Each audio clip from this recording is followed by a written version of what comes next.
Right now, a crisis is unfolding that's got the entire global economy holding its breath. We're talking about a tiny stretch of water, the Strait of Hormuz, which has basically been shut down. And trust me, the shockwaves are being felt absolutely everywhere. And it all comes down to this one number, 20%. That is the chunk of the world's entire daily oil supply that's now hanging in the balance. Just think about that for a second.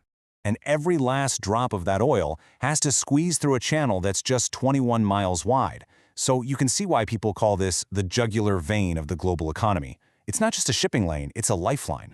Now, you don't have to take my word for how serious this is. The International Energy Agency itself is calling this, and I'm quoting here, the largest disruption in the history of the global oil market. We are completely off the map, in totally unprecedented territory. Okay, so let's really get into it. To even begin to wrap our heads around this crisis, we've got to understand why this one little sliver of ocean is so unbelievably important to all of us. So, what is the Strait of Hormuz? Well, it's the only way out. It's the only sea passage connecting the Persian Gulf to the rest of the world's oceans. If you're an energy giant like Saudi Arabia, the UAE, or Qatar, this is your main highway to the global market.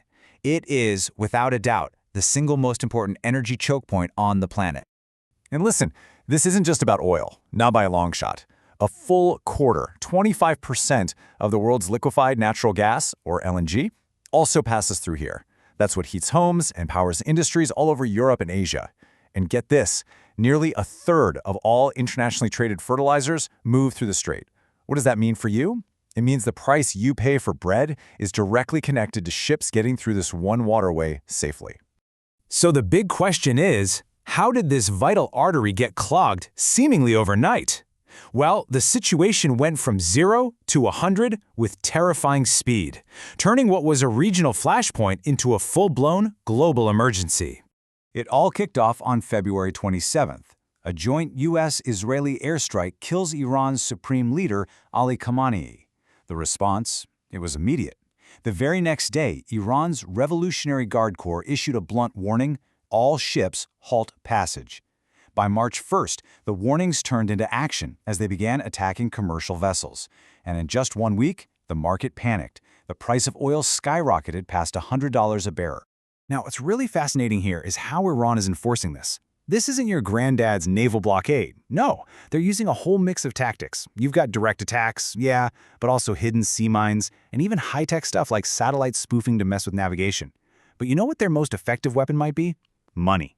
By making the area so incredibly dangerous, the insurance costs for ships have gone through the roof, basically scaring everyone away without firing another shot.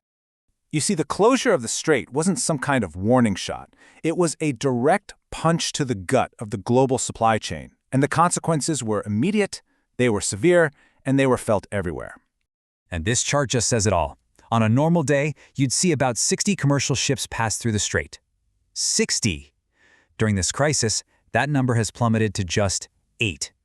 8! Traffic has basically collapsed. We're talking a drop of over 85%. And here's that economic weapon I was talking about. War risk insurance premiums. That's the extra cost to insure a ship for just one trip through a danger zone. They shot up by nearly 17 times. That's a 16.7x increase.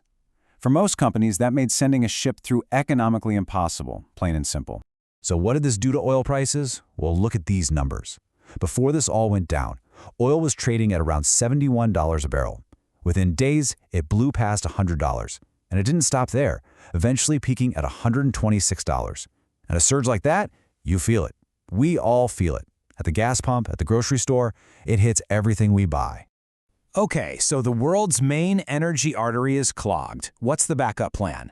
Let's take a look at the alternatives everyone is scrambling for, and the very strategic game Iran is playing with who gets a pass and who doesn't. So you might be thinking, hey, what about pipelines? Can't we just go around? It's a logical question, and yes, there are pipelines that bypass the strait. But here's the problem. Their combined capacity is only about 9 million barrels a day. The strait handles 20 million. So the pipelines can only make up for less than half of what's lost. It's a partial solution for sure, but it's not even close to a replacement. And this is where the strategy gets really clever. This isn't a total blockade against everyone. Iran is strategically letting ships from countries it considers allies, think China, Russia, India, and Pakistan, pass right on through. It's a calculated chess move. It rewards their friends, it punishes their enemies, and most importantly, it's designed to shatter any kind of unified international response. And that international response, well, it's pretty fractured, just like Iran hoped.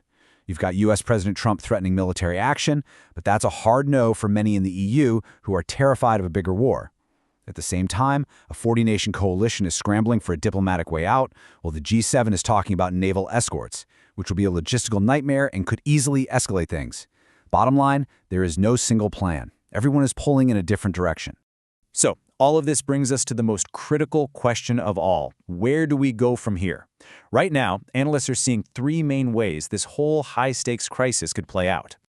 Okay, path number one, a quick military strike led by regional powers like Saudi Arabia. Path number two, a much bigger, coordinated military operation led by the U.S. to just force the waterway open. And then there's path number three, which is maybe the most complicated.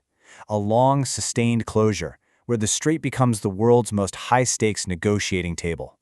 And of those three, most experts believe that number three, this idea of coercive bargaining, is the most likely road ahead. See, this isn't about starting a full-on war. It's about holding the global economy hostage. Iran can use the daily economic pain from this closure as its ultimate bargaining chip, to demand political concessions, sanctions relief, you name it, all while trying to avoid a massive military conflict. Which leaves us right here, staring at a deeply uncertain future. Will it be military force that ultimately pries the strait back open, or will a tense, high-stakes game of diplomatic chicken decide the fate of the global economy? The only thing we know for sure is that the pressure on this tiny 21-mile choke point is now being felt in every single corner of the globe.